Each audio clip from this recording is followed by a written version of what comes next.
Hey everybody, what's going on? We're here, we're live, and it's finally happening. She's not sick, I'm not sick, and we have some stories to tell you. The one and only Bobbie Brown. Look, I don't even know what the hell side I'm going here. Bobbie Brown is next to me in Louisiana, and we got a lot to catch up on. It's been a few years since we've actually sat and talked like this. Yeah. But before we talk to Bobbie, I tell everybody about Bombers and Sleeves. They are the lifestyle apparel brand, and they're dedicated to bringing you the war on self-doubt. This is for the bold, the fearless, and the authentic souls who never back down and wear it on their sleeves.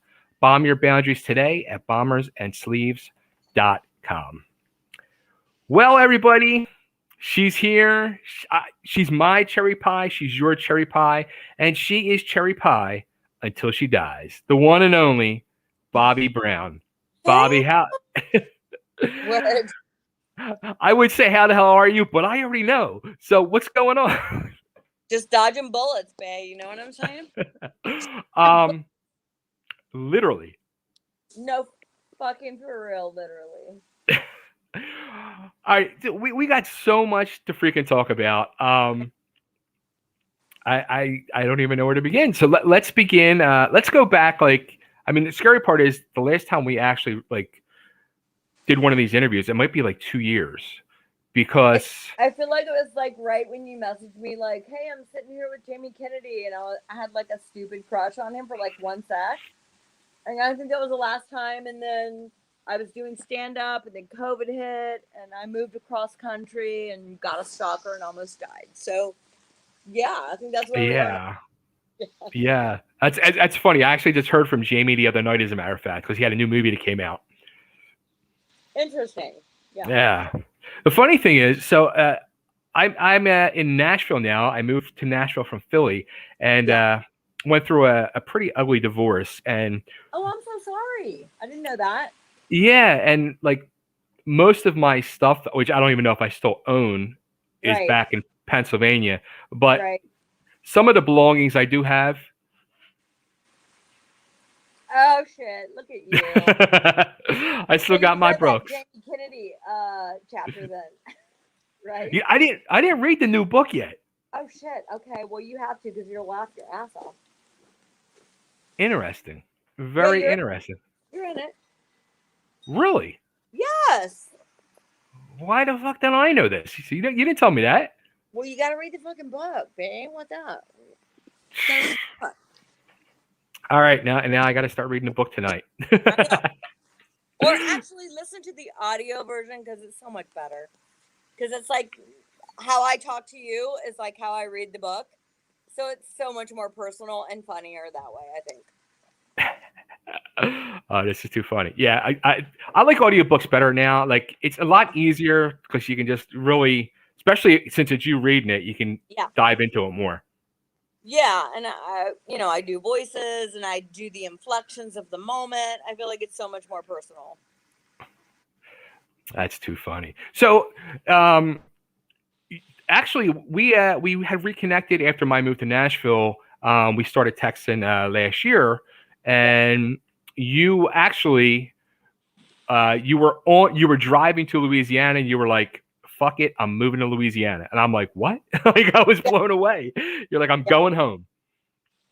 You know, COVID hit. I freaked out and I was like, if I never get to see my family again, I'll never fucking forgive myself. And will a career hold my hand in a hospital bed? Or, no, it won't. And like I told you earlier, I saw a documentary. It's like, ask yourself this question if you need an answer. On one hand, can you name 5 people you can depend on in a crisis? And I couldn't name any living there. And I said, okay, so the question to, the answer to my question is, yeah, I got to move. I got to go be with my family. Who knows what's going to happen tomorrow? The world's going fucking crazy. COVID, like you can't even be around your family members if you get it or what, it was just like so scary. And so I just went, I'm going to get closer to my family, get closer to God. I have no plan. I moved here. I had no place to go, no job, no, like I just moved here and just went like, book it. I'm just going to go for it. And I did. And like I was telling you earlier, it's like been the best and the worst of circumstances. Like I'm so close with my kid, and we hang out and we're like we laugh and crack each other up and like have had more time together than ever. There's my stepdad. See him? Hey. Yeah, Yep. and with my family and my mom and my stepdad, and making bonds in ways that I've never had before. And yet then I move here, and then I get a malignant, obsessed female stalker who you know became me, took me over, violated me, took over 40 of my accounts, and then tried to kill me with a 38 with a laser at 3 in the morning. So um that being said, like, took over my phone, had cameras on my TV, would show up 300 yards away, not 100 yards away after the restraining order. It's just been a lot, right? She could verify me more than I could myself. Yeah, Um, like let's all right. Let's dive right into this whole crazy circus that has happened to you. okay. So at the late like the thing I heard and you had announced on social media, and I was super happy and excited for you, was that you had started a talent agency. That's right. Yeah, so I came here with this amazing idea, and it is an amazing idea and was an amazing idea. And this girl had supposedly a magazine, which was not a real thing, but it was online. So I reached out to her and I went, "Hey, I'm Bobbie Brown. I'm back in town. I had this great idea." She's like, "Let me interview you." And within 3 hours, she bought my domain name, my talent agency name, bought an LLC, opened 3 businesses in my name. And I was like, "Whoa, what the fuck?" Like I wasn't. Wow, what do you want from me? What do I owe you? Like, what's up? Like, do you want to be my partner? Do you, like, what is this? Oh no, I'm just doing this to be nice. I'm just trying to help you. I'm like, this, not used to that. Not used Right. to being that nice. Like, what do you want from me? And she was like, all my exes were straight and blonde. And I was like, zero fucks given. Like, honestly, that's, never going to happen. So, like, what's up? And basically, told me in a message that she wanted to be Mrs. Bobbie Brown. And when I rejected her advances, she decided to try and ruin my life. And I've been down this roller coaster with these kind of fucking people before. Like, there's been many sociopaths on my doorstep before, but none so IT savvy. And I didn't even know that she was, watching me on my TV for a month. I didn't even know that, like, she was following my every move in my phone. Like, I had no idea because I'm such a trusting person anyway, to my own fault, right? Like, I'm a very trusting person, and it is a problem. Not anymore. It is a lesson I've learned. But I remember day 2 saying to my mom, like, I'm not afraid of people, but like something tells me I should be afraid of her. Like my intuition. And my mom was like, "No, no, it's not like LA." And I was like, "Okay, maybe you're right." Like she talked me off the ledge. But I was right.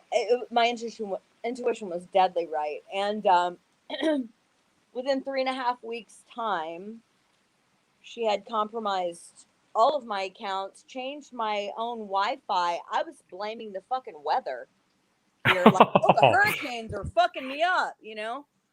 Like I can't even get on my internet. Like the fucking weather here is so bad. Like I'm just so trusting, right? And then so one day, the day before the gun thing happened, I called her to my mom's house and I go, I'd written 2 pages of things that like I felt uncomfortable about.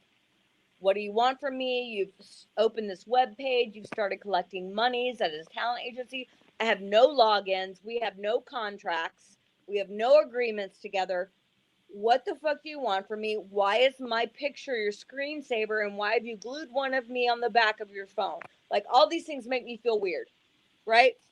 All of these things I don't understand. All of these things I need to know what this is, right? And she started to hysterically cry. This is 3.5 weeks. Hysterically cry. I'm looking at her like, what the fuck is happening right now? She goes, you don't even know what today is. And I go, I don't even know the fucking date. Like, why would I know? Why would I know what today is for you? Like, I've known you for 3 weeks. She goes, it's our 3-week anniversary. Yo, I was like, what? Wait, what? Like, okay, you're not gonna like the response I'm about to give you, but Oh shit. what the fuck? So essentially, she pours out her purse. She dumps her purse out, right?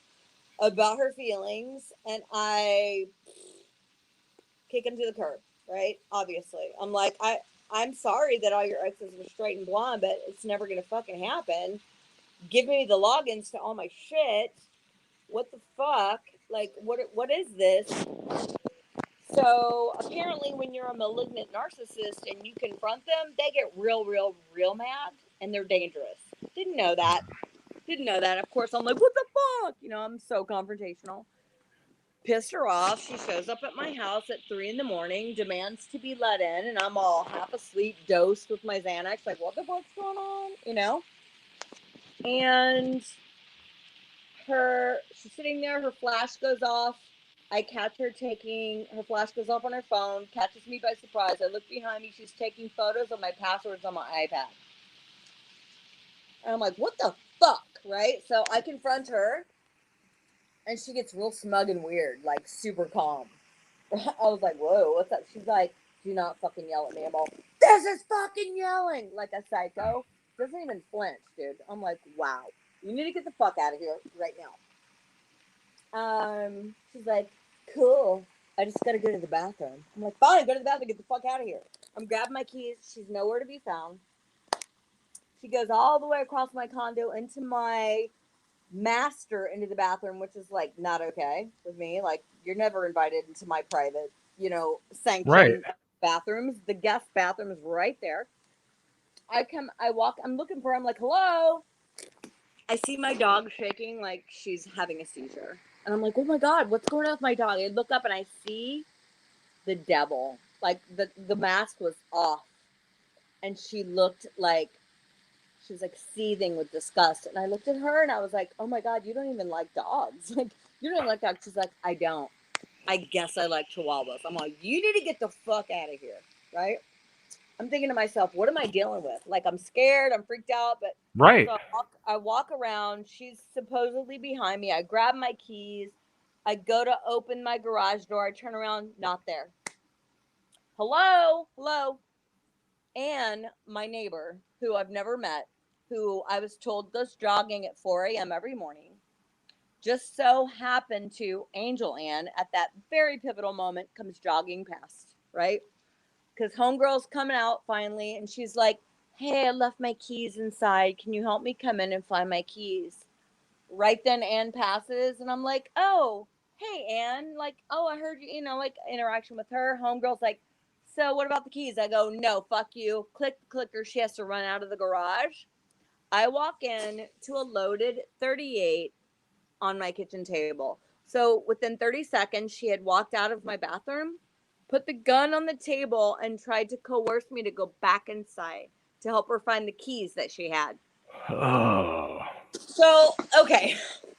I'm fucking tripping balls at this point. Like, what? Is this a joke? Is this like, I pick it up, it's loaded. So I take a million pictures of it and then just text my mom and go, the craziest shit has happened. I know it's fucking hella early, but I'm on my way over. On my way to my mom's is when I know she's in my phone because my Bluetooth is connected to my car. I get a message. It says Bobbie Brown replied. I'm just fucking driving. I'm like, oh my God. And I had to travel to California 8 hours later to go shoot a sizzle reel for a new reality show that I'm doing. And I look like a fucking crazy person. My parents are elderly. They're not IT savvy. They think I'm fucking writing a new show. They're just like, what? I'm like reeling, running around the house, like, oh my God. Like, just, it was, and it's still going. It's still going. Like, the FBI still has my phone. They destroyed her weapon on Christmas Day. She used my photo to sell fucking dildos. She's cleaned out every bank account, every PayPal account, every store, every merch. She stole my merch, recreated my merch, sold it online. Oh. I go to the police department, I open a magazine, and there's my photo promoting a rock show this coming March that I don't even fucking know about. I'm like, what the fuck? I open it, I'm like, okay, so let's just start with this. Like to the extent of how advanced she was, like I do not doubt that I've been the first or the last person she's done this to. Maybe the most famous or celebrity, who knows? Right. I'm sure other people just went like, fuck her, man, fuck, and just like ghosted her. Um, but this is literally been devastating. Like I have wanted to move away, go off the grid. I've been depressed. And then my daughter just went like, this is not you. You're the strongest woman I know. Fuck her. She could never be you. She's in your accounts. Fuck it. You will, like, the light always comes out from the darkness, and the truth will always come to light. And you're so, this is just a setback. This only woke the bitch in you. Like, you cannot let this person take your life. And literally, for a minute there, I was like, I didn't shower. I didn't get out of bed. I couldn't be me. You know what I mean? Wow. Online or anywhere. I was depleted of my money. It was devastating. Like, honestly, it was devastating. But let me tell you something. If it's taught me anything, it's to follow my gut, that I'm fucking stronger than her. Nobody can be me. She could never be me. She's got blonde hair, blue contacts, and a dog like mine now. However, never gonna be me. Can't be me. And she got a lot of money, got a lot of good contacts, but you can't carry on a facade forever. And now that, I have such a supportive family and my daughter, and I have my accounts back finally, and I have a show I'm working on, and the third book is essentially writing itself. Right? And do I have like some stand-up material? Fuck yeah. I just need to stand up somewhere. Um, it's just been a blessing, and also a learning experience, and a curve, and like I've had to like get with God for real, because there was a point where I was like, there's nobody I can give this to. I don't know who else to like just take this, because I don't know what to do anymore. How. And so weird. Like I used to be into like, I know I'm just blabbing, but you're the first person I've talked to in so long. I used to be like into like occult stuff, like do tarot stuff, and I came to realize that was like not good. Like it is real, but it does not protect you, right? So what I learned, I haven't done that. I've denounced that a long time ago, but it is a real thing. Mm-hmm. And it does tell you true things. However, you are not protected when you do those things. So when I started to reach out to God, I got the same answers really fast and detail, but I'm protected. And everything has literally worked out in my favor. I'm just very impatient. So I'm like, what the fuck? Right now? Literally, just out of the blue, the head of the TSO called me on Christmas morning and went like, hey, I was about to file your report away. And, the head of forensics here went to elementary school with you. And, like, that's not a coincidence. You know what I mean? And she's like, Right. tell me the story. And they destroyed her weapon within 2 days. Like, went to her house and went like, you're either going to go to jail or you have to surrender your weapon. And I was just like, oh my God, you're making my Christmas. Like, this came out of nowhere. But that's what my daughter said. Like, the truth will always come to light somehow, some way, if you just be patient, focus yourself in the right way, and you will get the justice you deserve, and don't give up. And I was just like, thank God I have such a wonderful daughter who can talk me off the ledge, because, man, I was teetering on that motherfucker for so many months. I bet. I really was. I really was. So how is this person not in jail? Right. Well, in Louisiana, I guess it's cool to have a gun and carry it any way you want. But coincidentally, because I'd taken so many amazing photos of the fucking gun on my table, because I was like, what the fuck is this? Like, I took so many photos of this gun when I walked in that I happened to get the serial number in one of the photos. And when the head of the TSO called me and said, do you have the photos? I said, yeah. She's like, good job. This weapon was, it's illegal. She had applied for a gun, but she had last year been arrested for child endangerment, Oh Jesus. domestic violence, like 4 other crimes, and had this weapon illegally. So they called her and gave her an option. Do you want to go to jail on Monday, or do you want to surrender this weapon that we know you have? And she was like, I don't have it. She goes, I'm going to ask you one more time. And so then she went, yeah, I'll surrender it. So she surrendered the weapon, and the head of the TSO called me and went like, we destroyed her weapon. I was like, you just made my Christmas. Oh my God. But I mean, it's like not hard to get here. Like, everybody carries one. I've never even wanted to even see a weapon. Like in California, like I've never held a weapon, wanted a weapon, needed a weapon, felt like I had to have a weapon. It's like nothing but a thing here. You know what I mean? But apparently she had this weapon illegally, thank God, and I'm still pursuing the case. So far, all I have is a restraining order, the weapon destroyed, but it's all about proving. So the forensics department has the backup of my computer and all the other shit, and it's a very long process. Plus, people here are very slow.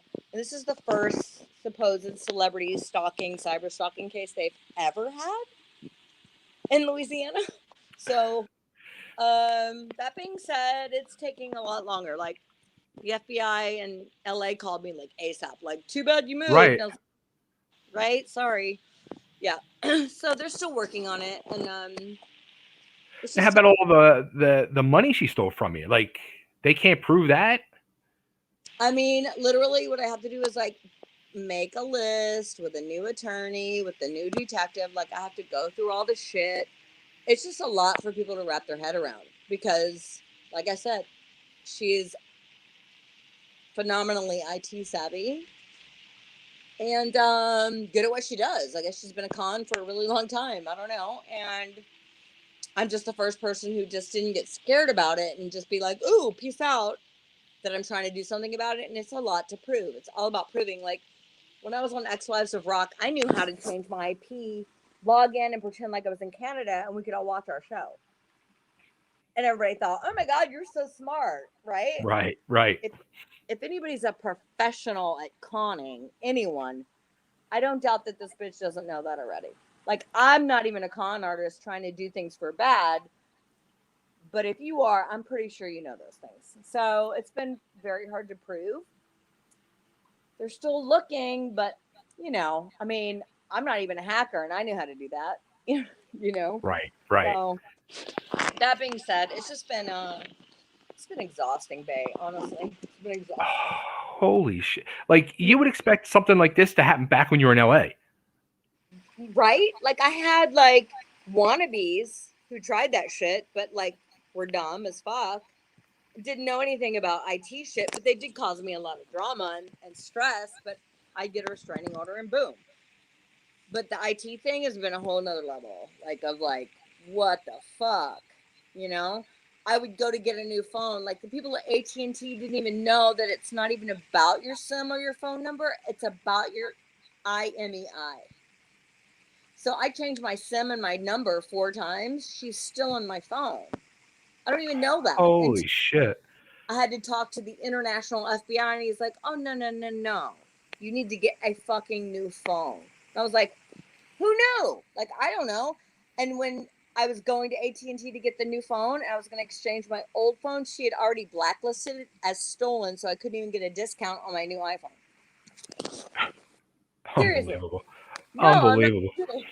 So it's just like been one thing after the next. But let's talk about good shit, man. Like I want to come out to Nashville and Good. do stand up and like get out again and like have my life again and be funny again and get paid again.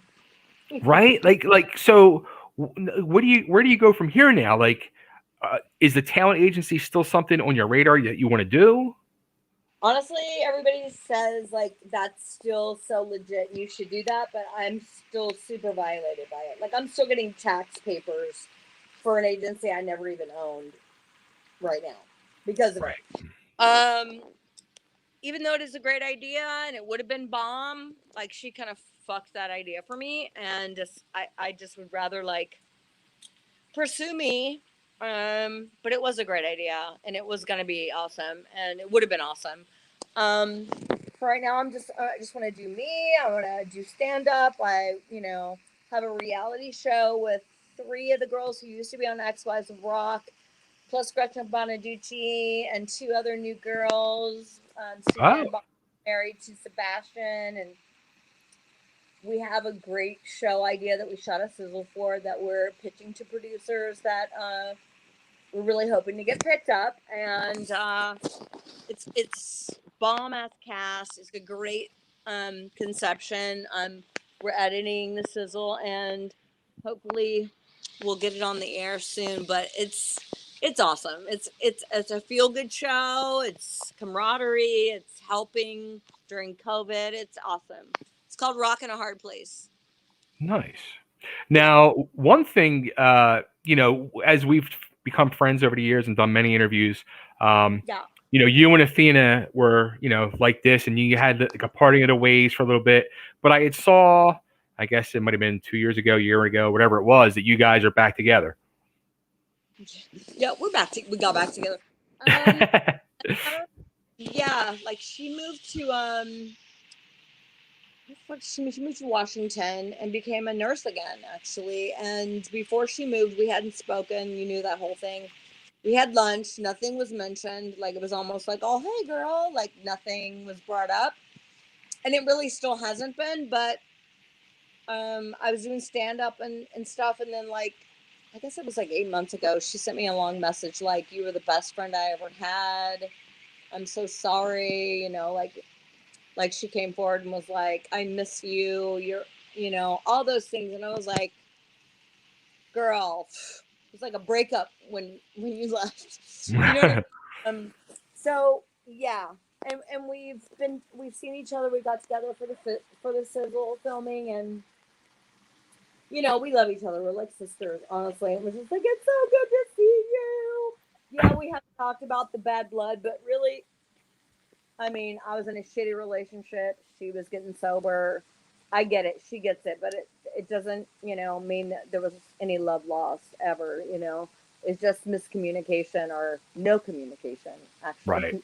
Right. But but I get where she was coming from, and I was in a bad place, and we forgive each other, and no love lost, That's literally. awesome. I'm sure that'll be a good episode for the new series. For us to like hash through. Probably be a really dope episode. I don't know, but yeah, I miss her. I miss her. I miss all my friends. I miss my life, but I also don't want to leave my family, so it's super weird. You Yeah, know? do you think of that now? Like, you were back in LA and Hollywood and in the midst of all that hustle and bustle of entertainment, and now you're Yeah. back in Louisiana in the family element. So it's kind of two different worlds. Do you kind of think to yourself, all right, like when stuff opens back up, like I'm not in the mecca center of entertainment world So anymore. it's so hard because nobody here gets it. Right. Nobody is in the entertainment realm here, and I've talked to those people, and they like are so backwards ass when it comes to like understanding what I may be able to bring to the table. Like I'll send them my resume and my bio, and they're like, "Whoa, like we're not like California," and I'm all, "Yeah, I'm just like looking to get paid. Like I'm not trying to, compare anything, but and then I go back to LA for a week and I'm just like nonstop making money, making meetings. Like I go, nobody understands it here. Like, so as much as I love to see my family and be with my mom and my kid and visit them every day, there's so much of me that has no purpose as well. Like that is my purpose, but like I can't make money here. So I fly back to LA, I'll do this, I'll do that, but like I hustled when I lived there. Like I hustled. I was nonstop. I was writing books. I was doing stand up. I was writing comedy sketches. I was, doing interviews. I was doing national commercials. It's like nobody knows how to wrap their head around that shit here, man. They're just like, whoa. Okay, what up? So it's super bittersweet. Like I go back and forth between what do I do? And my family is like, don't ever leave us again. And I'm like, okay, well, I really need a job. Like I need somebody to understand my worth here. And it's been weird. And plus this whole stalker thing's been fucking weird. I'm super like looking over my shoulder every 2 seconds, like super triggered here. I can imagine. Yeah, so it's been weird. It's just been a weird time, and I know that there's a meaning or a reason that I came here and made that decision. I'm sure that I'll figure that out soon enough. I haven't really yet, but I mean, I know it's not for nothing. Obviously it's something I've needed to learn, and I just it'll all come about. I just hope it's going to be good and not bad. To go through all this, there's definitely got to be a friggin' reason behind all this. Good, right? I just hope it's for good. I keep telling people, like, if I commit suicide, look into that shit. I won't myself. You know what I mean? And I say that in jest, but I don't mean it. Literally, like, I know there's a reason behind all of this. I don't really know what it is. I do know that I have a very blessed family, and something good's got to happen because I'm a good person, and I only care about helping people, and I want the best for people. And my stepdad goes, "Why do you keep doing this? What the fuck are you talking about? Why do I keep doing this? Why do you keep letting this happen to you?" I'm like, "Are you fucking kidding me?" It's like, is he right? Like, I know I don't deserve this, but are my eyes open? Is my heart too open? I should have listened to my intuition. Day 2 said be afraid, and I didn't listen to that. So now when my intuition speaks, I fucking listen. And if that's a message I can say to anybody, is like, when that little voice tells you something, you go, nah. No, don't go nah. There's a fucking reason. That's your spirit speaking to your soul, warning you about what the fuck is to come. Listen to your heart. Yeah. But we're taught to second guess all that shit. Like, oh no, I'm just being crazy. I'm just, I'm being silly. No, when your intuition, your inner voice tells you something, you listen to that shit and don't second guess it, because there's a reason for it. And that has been the lesson I've had to learn the hard way, for sure. Absolutely. But I'm alive. Now you mentioned another book. Are you going to really do another book? Are you saying that in jest? Saying that in jest. Really, because I haven't even been paid for the second book, if we're being honest. However, the first book I have an amazing team of writers who have written a series of Dirty Rocker Boys, and it's fucking amazing. And we're getting the final, the writing, like, actually this week. It's so good, you're gonna die. Like, so we're gonna be pitching it to major, like, Netflix, Hulu, all of that. But I have the most amazing writers, and I got the first series, which is that we're shooting it as a series, not like a documentary. Okay. And super excited about it, and I feel like it's going to be amazing. And it's been in the works for like a year and a half, and then COVID hit, and it was like, but now it's back on track, and I can't wait for that to happen. That's going to be awesome. That would be awesome. For just like you said, like for like a Netflix type thing. That would be perfect. It's so cool because it's like I'll have to send you like the first series. I'll send you the first episode, and you'll be like, "What the fuck?" Because it's so visual. It's like I don't know who would play me, but we've talked about it. But we haven't come to terms with who. But it's like the first scene opens with me like doing a line of meth, looking in the mirror, going, "Gross," right? This is like that's how it starts. And it goes back, kind of Tarantino's, kind of like my book does.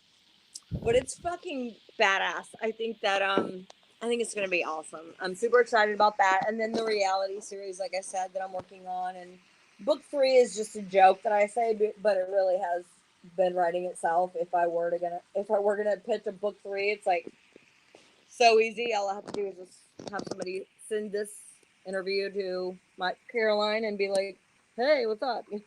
Like I don't know. Yeah, right. But yeah, just oh, and I'm also working with this guy who I'm coming out with my own cherry pie strain of pot, which is gonna be Really, dope. Yes, literally. no, like literally. Do you remember Chris Crush?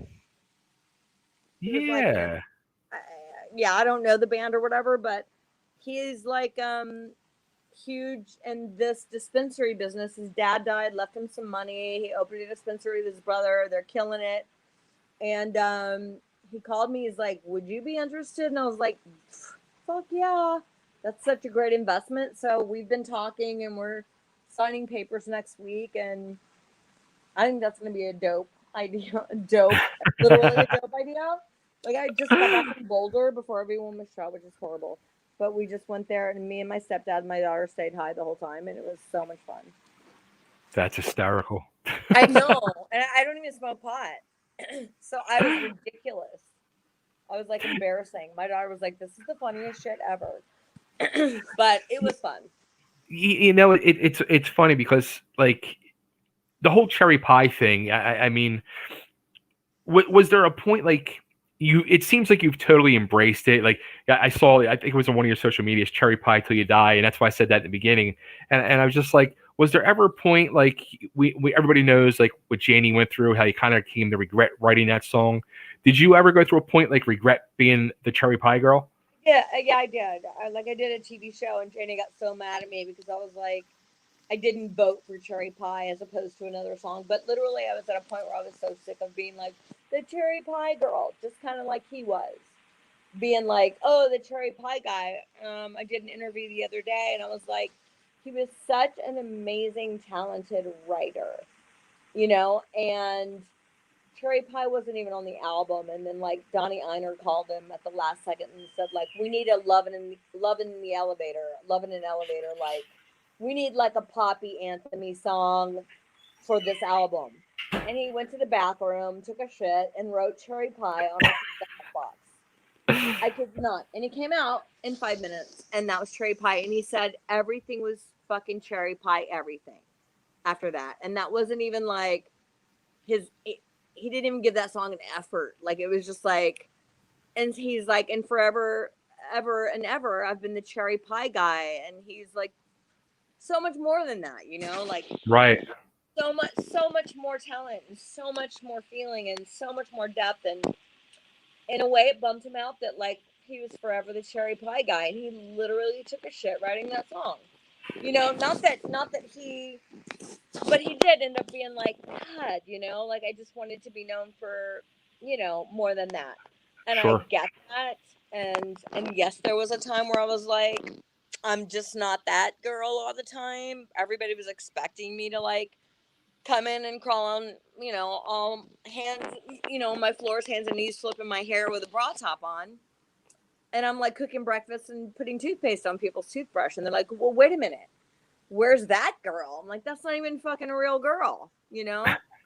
So it's just a whole stigma that like kind of stuck with us and still does. But yeah, I totally embrace it because that's how people remember me or know me, or it's not the only thing about me. There's so much more to me, but like, if there's a part of history that anybody goes, oh my God, yeah, I remember that. That's it. And so I do embrace that.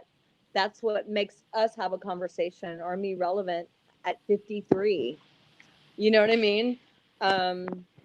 Which is not easy to do. But still, like, and I get Janie's perspective of like Hmm. why he felt, you know what I mean? Because listen to like Blind Faith or any of his Yeah. fucking songs, like especially his ballads. Um, there was so much he had to say, and everybody was just like the cherry pie guy. So I get that, you know. Hmm. Um, and God bless him. I mean, he's so missed. He was so talented, and he was so underrated, and it was just such a scene back then. But if anybody ever sat down and actually listened to the lyrics of any of the songs that he's ever written, you'd go like, "What the fuck?" Like just Uncle Tom's Cabin in general. You know what I mean? Just I he was. remember the first time I heard that when they were on tour. I think they opened for Poison, Yes, and before the Cherry Pie album came out, and they played that, and I was like, "Holy shit! Like this is going to be awesome." he was like that. He was a storyteller. So Cherry Pie was just like okay, and he's like, and that's what I've gone down in history as. And he was really so much more than that, and he felt so much more than that, and he was so much more sensitive than that, and he was not that sexist guy at all. Right. That big like whoa, okay, big talker. That was not his style. He was such a down home guy, and just you know that was it. And so I get it. But yeah, I can look at my daughter every day and see his face. We talk about him every day, and he's definitely missed, but definitely was underrated as like Absolutely. musician, songwriter, all of that. Now, how about we had talked in the past, like the rest of the guys had given you a hard time a lot. They still talking their shit over there, or Oh no, they're always talking shit. They always be talking shit. Yeah, yeah. I don't even know that it's them per se. I think it's their wives. hmm, But to me, it's like how dumb. Like we could come together and make some bank, but that's on you, like whatever. You know, the thing is they try to be all uppity. I'm all, yo, you would not have a life or a career if it wasn't for Janie and him giving you 5% of the publishing. The end, mic drop, boom. right? Like like mic drop. What the fuck are you saying? Like, shut the fuck up. So they hate that I'm so vocal and say those things, but it's the fucking truth. You know, Warrant would not be Warrant if there was no Janie Lane. You would not still have Absolutely. a paycheck if there was no Janie Lane and his generosity, because he didn't have to share the publishing with you. You didn't write the song or the music or any of it. He was being a friend. You're welcome. Mic drop. Mic drop. Mic drop. So, so Now, something else you did, I guess it was last year. Uh, Instead of cherry pie, you went to apple pie in oh, the early Ray video. right. Um, Stevie Rochelle, I think, is really good friends with those guys, and he was Hmm. like, "God, these guys love you. Will you do a cameo in their video?" And I was like, "Fuck yeah," of course. So I did, and it was cute. I thought I looked cute. I looked cute. I got paid. Props to them. Like, yeah, I'm totally down. Especially if you're paying me. If you're paying me, I'm totally down. But I mean, Stevie's still a really good friend of mine, and he always has my back. And it was a good song. It was. It Came was a out good good. song. Yeah. And I thought that was a cute, cheeky little, like, like wink, wink at the end, kind of like, all right. So yeah, It worked. It definitely it, worked. I mean, I thought it was cute, That's and they awesome. worked around my schedule. We're totally easy. Like, I'm not always the easiest to work with. Bullshit, but I am. I kind of not be too, but they were very cool, and it was super easy, and they were so sweet, so sweet. That's awesome. So anything in the immediate future for you now? Are you just waiting to hear if anything is going to happen with people getting arrested, reality shows happening, Well, possible comedy shows? that's a fingers crossed. Hopefully somebody will be arrested. Reality show, Rock in a Hard Place. We're pitching right now. It's super awesome. Me, Athena, Charisse, Suzanne Bach, Conchita, and Gretchen Bonaducci. And we're like rebooting towns from COVID. Like we're going into the town, Girl Squad, and trying to reboot, help people, like, going to Lake Charles. We're being hit by a hurricane. Like, it's just going to be like a badass rock and roll girl squad who is trying to help people, like, after COVID and after hurricanes. Like, everybody's had like the worst year, and girl power plus sincere camaraderie and intention. I mean, who wouldn't want to see that show? You know what I mean? It's a great concept. I love it. Thank you. Yeah, I'll send you the link to the sizzle. Cool. And I think you'll love it as well. Yeah, so we're mid-edit sizzle and hope to be pitching it to production companies soon. But like anybody who sees it, I can't imagine anyone going, yeah, that's fucking lame. Like, everybody needs help right now. We're a badass team, a crew, and helping people. Like, who hates that? Who doesn't need help right now? Nobody. Exactly. Yeah. So so I think it's a great idea, and that's what I'm working on right now, and hopefully come out and do comedy in Nashville with you. And I'm trying to get my podcast actually re-picked up again after Homegirl took it. But now it's my daughter and I. My daughter's fucking, if you think I'm crazy, have a crazy mouth, have a retard, like a silly mind, she and I can tit for tat, like in the grossest, repulsive, embarrassing, hilarious way. That my brother literally jumps out of the group chat like 20 minutes in. He's all like, he's just like, I can't, like, wow. She's hilarious. So she took over Charisse's spot when I was doing Sweet and Sour Hour, and my girl's the tits. She's like, I think she's actually worse than me, like potty mouth. Like somebody said yesterday to me on Instagram, you're a has-been. You haven't been hot since the 90s. Anyone that tells you you're beautiful is just kissing your ass. And I was like, oh my God. My daughter went in with the like harshest, who thinks that way, like attacked this person so hard with the cruelest, meanest shit that I would even think of, and that person like literally deleted their profile. Like she went so hard at them that I was like, God, my stepdad's like, oh my goodness, and I was like, holy shit, and then the person deleted their profile and their comments, and I was like, oh my God. Holy shit. Okay. Yeah. She's like, I'll clap back at that motherfucker all day long. And I'm like, oh my God.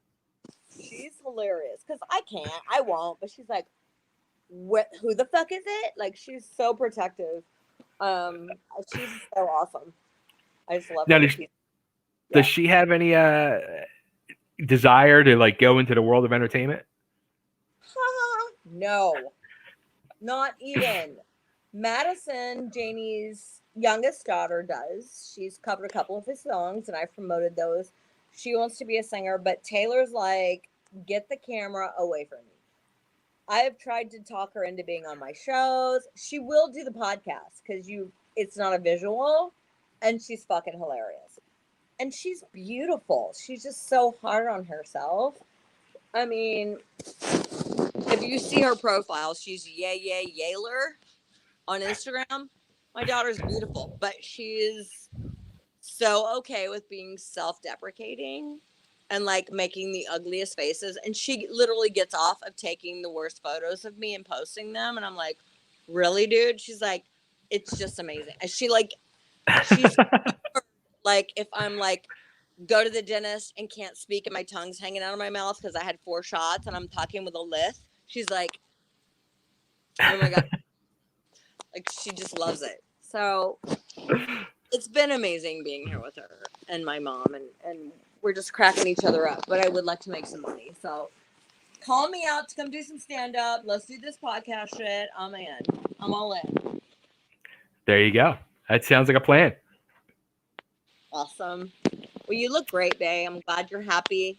Thanks, Bobbie. Yeah, it's you know, I came to a reality in life. Like I was doing an interview, and somebody said to me, like, you know, you've done, you know, pro wrestling, you played in a band, you do your podcast, you've done all this stuff. Like, what is there in life you want to do? And I was like, it hit me instantly. I'm like, I just want to fucking be happy. Like I just want happiness in my life, and I realized like I was never happy, and I found happiness. That sucks. I'm sorry. I know how you feel. I often feel that way too. I'm like, I just feel like I need a purpose. I want to be happy, and there's moments of happiness, but like, I feel like happiness would be to get paid to do what we love, to be ourselves, and to be with our kids. Right. And that would be happiness, right? Like to be paid to be yourself, do what you love, and to be around your loved ones at all times. Can't we just fucking get that? Like, how hard is that? It's kind of hard sometimes. It sounds so easy, but it's not. It isn't. I know. Well, I know we didn't get to meet in Burbank when y'all came in that time, but hopefully we can meet in Nashville and do this whole thing. Until, if you see my Nashville buddy John Karabi, I said hey. Yeah, I gotta like get together with John. Like, we're two Philly boys. We should be hanging out here in Nashville. For real. Like, seriously, just hit him up on Insta. I'm sure he'll get right back to you. I'm gonna do it. He should, because he's so awesome. He's been in touch with me ever since the Motley days. Like, for real. He's an awesome guy. And his son, too. Yeah, actually, his son was playing with Jeff LeBar's son from Cinderella and another buddy of mine from Philly. They were playing in Tantric for a while. Well, yeah. I saw with his dad when I hosted some rock fest that the guy ended up taking all the money and leaving. I forget what that was. It was like 5 years ago. But yeah, Ian is like, I think he's a drummer, and yeah. So you should totally hit them up because they would probably be good friends of yours. And Christian, who's also a good friend of mine, who's now the lead singer of Blind Melon, who lives there. Okay. Yeah, I used to live with Chris. He took me in when I was like homeless. Me and Taylor, like way back in the day. He's like one of the nicest, realest, authentic people you'll ever meet. Okay. See that? So this is another reason why you need to come to Nashville, is help me make more friends. Honestly, if you just say Bobbie Brown said I should reach out to you, she had said nothing but wonderful things about you, you will have 2-3 instant, amazing human being friends in your life. For real. Like, and when I come there, I intend on seeing every single one of those people. Well, let's make this happen. Let's do it. Cool. Bobbie, great catching up with you. I wish there was not all the psychodrama that you've had to go through. Hey, never a dull moment, right? That's an understatement. It's gonna be good. We're gonna come out on top, I think. Pretty sure. Absolutely. Where should we send everybody to? Where's the best place they can find you? That is you. It's really you. Somebody said the other day, will the real Bobbie Brown stand up? I'm like, first of all, that's not how you spell my name. Secondly, it's really me, @Brown Bobbie. And my Facebook and my Twitter are all back in my name, Bobbie Jean Brown. So @Brown Bobbie on Insta, it's actually me. Again, finally. Awesome. Yeah, I was scared to message you for the longest time. I was like, I don't know who I'm going to talk to. Honestly, like, for real, somebody's like, I don't even know how to contact you. I go, there really was no way to contact me until last week, so it's okay. But yeah, so, and then I posted all that shit, you know, about what's been going on, and slowly but surely I'm getting back into my life, getting Bobbie's life back. It's pouring down fucking rain here. Do you hear this? I do. Yeah. Kind of nice when you want to be sleepy, but It's still early. Bobbie, great seeing you. Let's talk. Keep in touch and let's make it all happen. Okay. Good night. All right, night.